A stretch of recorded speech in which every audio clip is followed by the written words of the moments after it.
Camera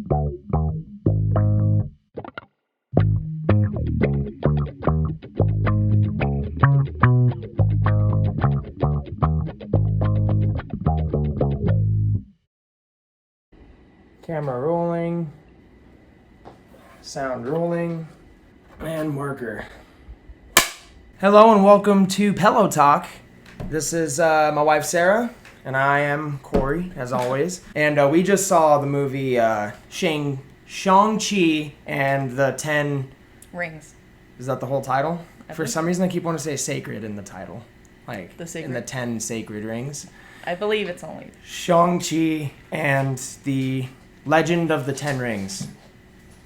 We saw Shang-Chi last night, and it was really good. It was. It was really, really good.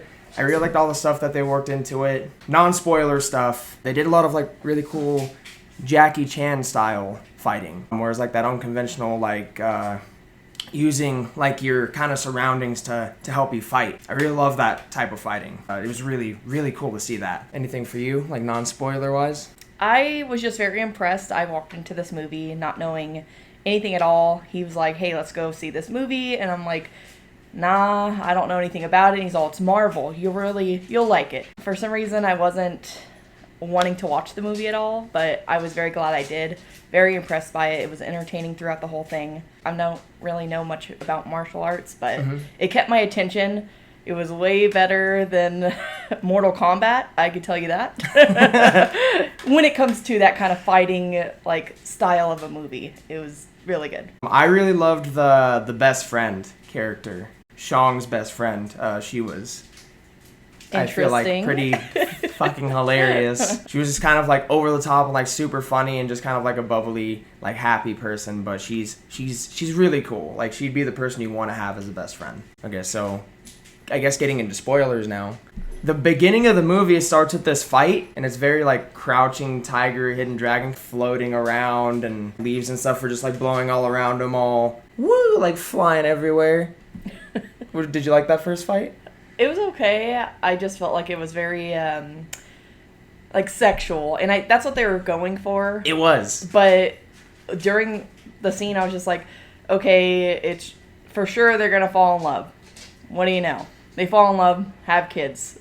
Not a shocker. Mm-hmm. I just thought it was just too like cliche, I guess. When they were fighting and she like has him in an armbar, he's getting swung around and he's like, yeah. He's just looking up at her face and she's all like, yeah. Well, we're probably gonna bang later. That was for sure that scene, and it was just I think a little too much when it wasn't necessary. I thought it was good though. It was pretty over the top. The guy's like, what the fuck? How's she beating me? I like that. He has the rings to fight, so he's able to do all this like crazy shit, but then she knows like it's like the martial arts of the gods or something like that. Of the dragon. Something like that, yeah. So things are just like fucking flying around everywhere. Then we meet Shang. He's not doing anything like super special. But then he ends up getting into a fight on a train, and that train fight was badass. Like his friend's like, I don't know who you think he is, but he's just normal. Like he can't fight. And he totally does. Like beat some ass. Yeah, it goes viral. It's a big thing. Typical like 2021 bullshit. Oh yeah, because people have phones and they're like, dude on the train and he's like, "What up? It's your boy, bearded fat man." Like, let me rate this. I'm gonna rate this fight. I took some like martial arts in kindergarten or whatever. Yeah, that was like, I could see that happening. Like that would totally happen today. So that was perfect. Also a little much because I'm like, how are you guys not freaking out? Like this guy with a fucking like sword for a hand is just like, what guys? It's totally what it would be though. And there's a part where the bus driver gets knocked out and the dude at the phone's like, all right, the bus driver's down. Like, and he's all, I get criticized for driving a bus, so I'm not even gonna try. And I'm like, he's like, what? Last time I tried to drive a bus, I got yelled at. I was like, what the fuck? I want to know that guy's story. I want to see that whole bus thing. Just that a side video. Yeah, that should have been the after credits as like him going to drive a bus and then someone like, hey, like just fucking. So what happens after that? He goes and meets his sister. Yeah. Because he got a postcard he thought was from her, but it was all a setup by his dad. Daddy. It was his Papa goes and meets his dad, his sister. They fight. He doesn't want to fight her, so then she ends up like pissed. beating his ass. Yeah, she's mad. She's all, you left me, motherfucker. She feels abandoned. I waited for you. You said 3 days. I waited like 6 years, and then I finally realized you're not coming back. And I was just like, you waited 6 years, and was like, yeah, he's definitely not coming back. Like, that was your cutoff, was 6 years.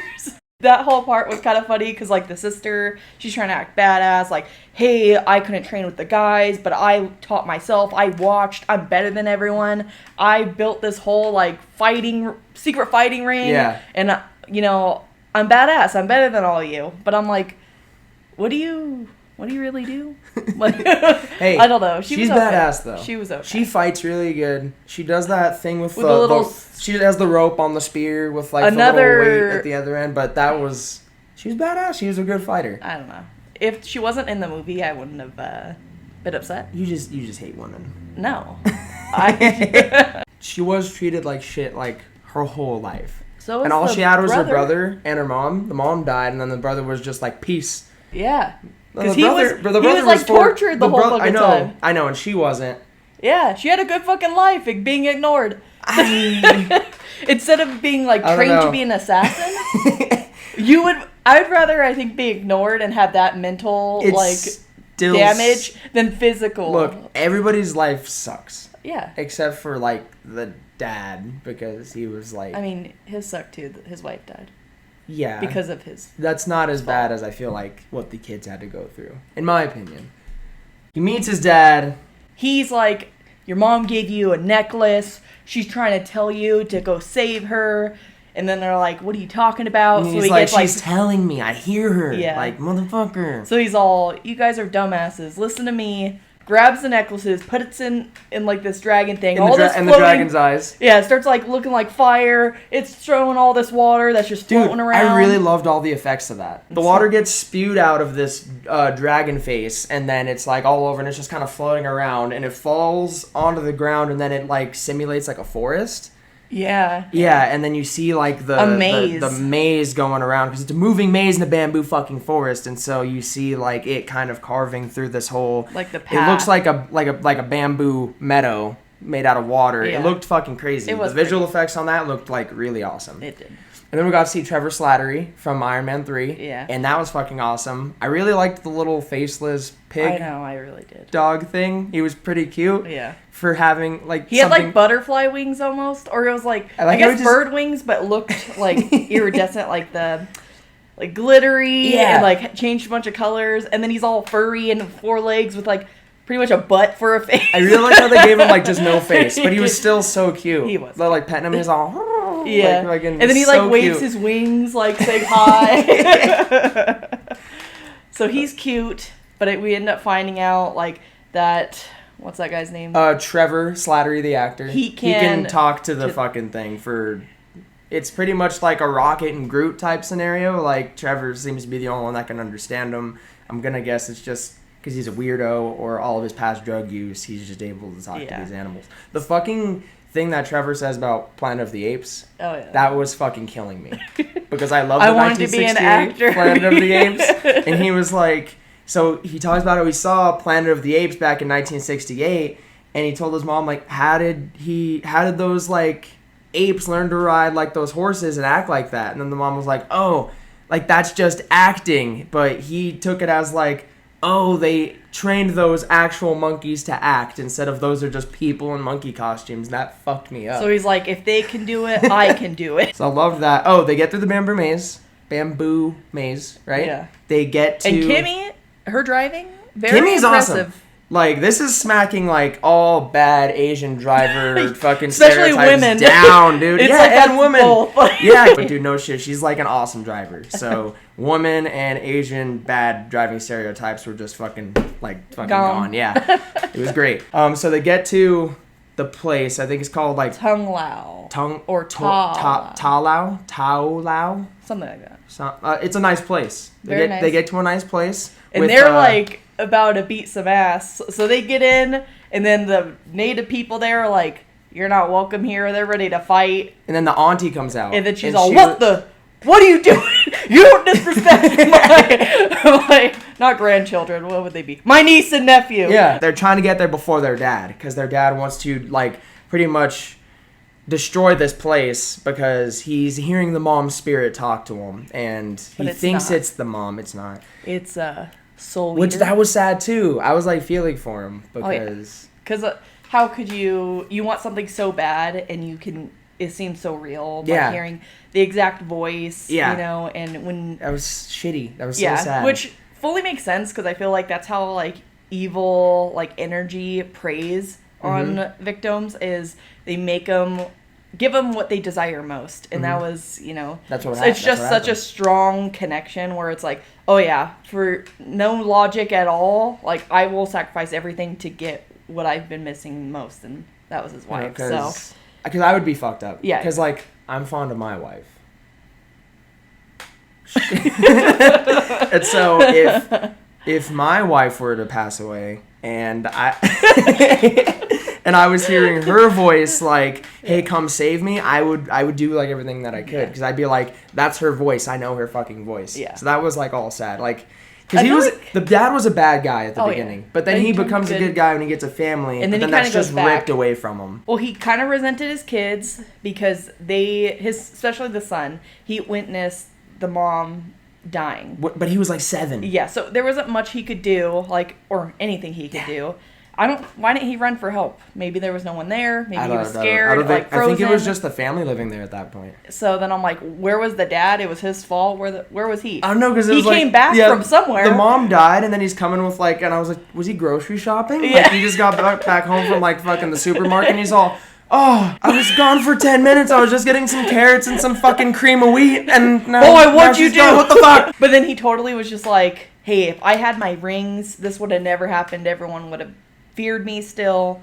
Like, no one would have even thought about coming to my place and wanting to do anything with me. He kind of reverted into being bad again just because he knew, like, hey, if I have the rings, then no one's gonna fuck with my family. Yeah, no one will. Yeah. But the dad does show up, him and his army, so it's the army of the 10 rings. Yeah. This is the dad's thing versus the army of Tao Lo. Yeah, something like that. And then, so they fight. Shang-Chi and his dad fight. Shang-Chi gets knocked into the water. He meets like a dragon, like a water dragon thing. And then the dad does punch open the door. He lets a bunch of evil shit out. There's some more fighting between Shang-Chi and the dad. The super soul sucker does end up like breaking out. Which is crazy because like the dad, he has 5 rings on each arm, right? And at one point, like, he's punching, and it's, like, shaking it, but not doing a whole lot. So he, like, takes all the rings off this one, puts it up, cool. And then he just, like, fucking pounds it. One mega punch. And then the whole, like, wave, like, of all these, like, dragon scales. It just looks, and you can see all this dust, like, falling off, and then it was pretty cool. You see these little creatures coming out, and I'm like, damn, like, you're kind of realizing, yes, you know the rings are real strong, but seeing it hit this huge wall made out of, like, dragon scales, and, like, seeing how powerful it is and how passionate he is. He's trying to save his wife. Like, that's the only thing that is going through his mind. He just keeps hearing her voice, like, come save me, come save me. And so then I'm like, I don't know. That scene kind of hit me a lot. Just because I'm like, just how much passion was in there. Like, he will sacrifice everything, like, even his kids, to possibly get to his wife again. I did like when him and Shang-Chi were fighting, and then he, like, throws Shang-Chi up in the air, like, goes boom, and, like, blasts all his rings at him. Oh, yeah. And then Shang-Chi comes walking out in this, like, dust cloud. And he has, like, all 10 rings, like, floating around him. He took control, and the rings are, like, yellow and, like pure gold, for him, where they're, like, blue for the dad. That was really cool, just that little kind of different. Yeah, just because it's, like, almost like that pure soul, like, yeah, because he's a good dude. The mom was teaching him when he was younger, like, accept yourself, good and bad. You know, you are who you are. And you just kind of have to accept that. And so he was able to kind of unleash that power. And that's how he was able to kind of take those rings from his dad. And it was just such a cool scene because instead of him wearing them like his dad was, he was kind of able to make them float around and manipulate really them cool. Exactly how he wanted to. He's like throwing them at his dad. His dad's like doing punches and he's like kind of throwing them in front and blocking them. Yeah. So it was like just that whole, that fighting thing of like redirecting energy. Yeah, and stuff. exactly. It was cool. Just so like... I want to say like suave, not suave. It was suave. Suave. It was like just effortless, I guess. Super Soul Sucker comes out and then grabs the dad, and then you can see in the dad's face, he's like, oh, they were right. Yeah. I'm fucking up. And he's kind of looking at his son like, I fucked up, man. I'm sorry. And then he passes all the 10 rings like onto his son, and he's like, here, dude, these are yours now. Soul gets sucked out of him. The dad dies. Limp noodle. And then, so the Super Soul Sucker grabs the water dragon and starts sucking his soul out. And they're like, hey, if it gets our dragon's soul, like, we're fucking done. Like, there's nothing that can stop it. So Katie, who was training with, like, a bow for, like, a whole, like, few hours. 12 hours, yeah. She grabs it and she fucking and hits the thing through the throat, and it's all and, like, lets the dragon go. Yeah. What's super cool about the dragon, it.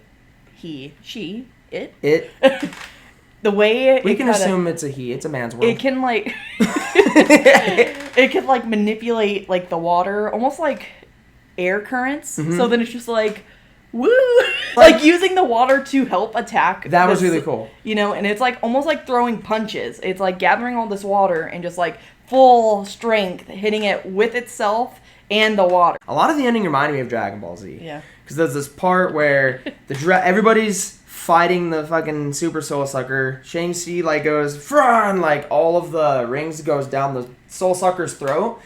And then he goes flying up in the air. Yeah, he goes like this. All the rings go, and the Super Soul Sucker explodes, and you actually see bloody chunks like flying around. And I was like, oh, blood. Mm-hmm. I'm impressed. I'm impressed. I liked it. Just that you can see like a little bit of nasty meaty flesh. I was like, he was doing like some. Yeah, he was doing some stuff. It reminded me of Dragon Ball Z. Some movements in the air. Because there was another part where he's holding the rings like in a ball. Yeah. They're all floating around, and I was like, that's Kamehameha. They even say that like in the end scene. She's like, Shang did some like Kamehameha shit. I mean, I like Dragon Ball Z, so I thought it was cool. Yeah. But it was good. I liked it. But a lot of people died in that whole event. And Dude, I thought they were going to come back to life. I thought all the souls were going to come out of the Soul Sucker and go back into the people who got like their soul sucked out, but they just stayed dead, and they put like the paper lanterns out on the water. I really thought we were going to see like and then the fucking like souls going back into someone's mouth, and then they're all and then they're like alive again. But no, everyone's still dead. I was actually shocked on how easy it was for that whole 10-ring army to like bust in, and then for the dad to get to the gate. Yeah. Because I was just like, okay, how many years have you guys been like guarding this? You guys were you getting like lazy? I just felt like it was too easy. Like literally the dad just walks, and the 10-ring army wasn't even like that big. That's the whole reason they are there. Yeah. Is their only purpose is to protect that gate. But it didn't seem like they were fully ready. Like even though they had the heads up from the kids, like, hey, my dad's gonna be here in a few days. They're all, we're good. Well, they were like training, but it was just like, hey, haven't you guys been training this whole time? But again, it's probably been like hundreds of years, so they probably kind of. We're fine. No one's coming. So that's like your one nitpick? Yeah, just because I was thinking during the movie, like, damn, they literally just walk in. That's it.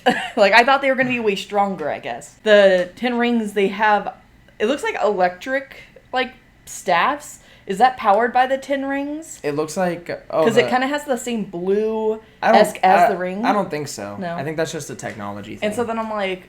How are those more powerful than the damn dragon skills that can defeat the soul eater things? Like, literally, they touch the soul eater with the dragon scale, like, and staff, and it, like, burns and turns into, like, dust, like, in seconds. Mm-hmm. So then I'm like, okay, if you were to whack a person, I think it would do probably the same shit, no? Unless, like, that dragon scale is attuned to actually, like... Because they said regular weapons don't have effects on it, so maybe it's just, like, that one. Like, I can hit you with a mouse trap and it'll hurt you, but if a mouse goes into a mouse trap, it kills the mouse. Only because it's a bigger scale. If you had a human-sized mouse trap, it would kill me. Yeah. I was trying to give, like... I know, that was bad. It's more like bug spray. Okay. Okay. If you had human spray. If I sprayed you in the face with a can of Raid, it would just be like, oh! And like, it would fuck hurts. You up a little bit. Yeah, but then fucking kill a cat. All right, great. A cat. Well, thank you for making a better example. So at the end, they're talking with their friends who are just like, you guys are bullshitting, and then Wong comes in. And they go meet up with Wong, and we see... So we saw, on a hologram, we see Bruce Banner. But he's not the Hulk anymore, because he was Smart Hulk at the end of Endgame, but he still had his arm thing on, because his arm's still all fucked up. Yeah. And I was like... Is this right after? I was like, yeah, because I'm like, what happened? Because his arm's so fucked up, so I'm like, okay, this is after, but I'm like, what happened to his Hulk body? Yeah. So now I'm like, curious if we're going to be able to ever see that, because... He did something to revert back, I'm guessing, because he doesn't seem like he needs to be angry anymore to like do it, but I don't know. I want to know what's going on with Bruce Banner, and then Captain Marvel just takes off. She's like, oh, I gotta go. He has my number. Yeah, and he's all, I don't have her number. Yeah. Fucking awesome. Wong, Shang, and Katie all sing fucking Hotel California at karaoke. Oh, yeah. And I loved it, so... That was super cool. It was very entertaining. There's a lot of action, but not too much. The characters were pretty cool. Characters were awesome. I loved it. It was fast paced, so it's not like you're getting bored of being stuck in like almost like a political like aspect. There's none of that, so it's very, let's get to every point, so. But I would definitely recommend seeing this movie. Again, I had no interest in seeing it. Glad I seen it. I would recommend it, especially if you are a Marvel fan. Even if you're not, like if you're into any action, it's there. It delivers. I give this movie 14 mandarins. Mandarins? Like the oranges? I give it... How many pieces of chow mein? Let's have a good chow mein meal. I would say probably 45 chow mein noodles. 45 chow mein noodles. Yeah. That's a good meal. That's a good meal. Yeah. Soy sauce? I don't. No. But you can. You can. To make it that much better. I'm glad they're delving into different stuff. Yeah. Like how this one's like very martial artsy and kind of going into like China type stuff. I really like that. Yeah. It's cool. I'm excited. Cool. To own it. That's the end. Thank you for watching. Go see Shang-Chi and the 10 sacred rings of the Mandarin that are now bracelets and not so much rings. Did you know there were rings in the comics? They were like fingering rings, but now they're wristies. Well, yeah, because I feel like because 10 rings are silly. You remember those people in high school who wear like a shitload of rings on all their fingers? They look like idiots. This is better. I like the look, but so that's the end. Any last thoughts? Go see it. Go fucking see it. And get some chow mein. If you can eat chow mein while watching this movie. If you want to be that person that sneaks the food in there, chow mein would be a bad meal. If you sneak Panda Express into the fucking movie theater, I want a picture or a video of that. That'd be a good idea. Sneak it in a big ass raincoat. Sneak it in. Show us. Be the ones. And that's Thanks for watching. Bye.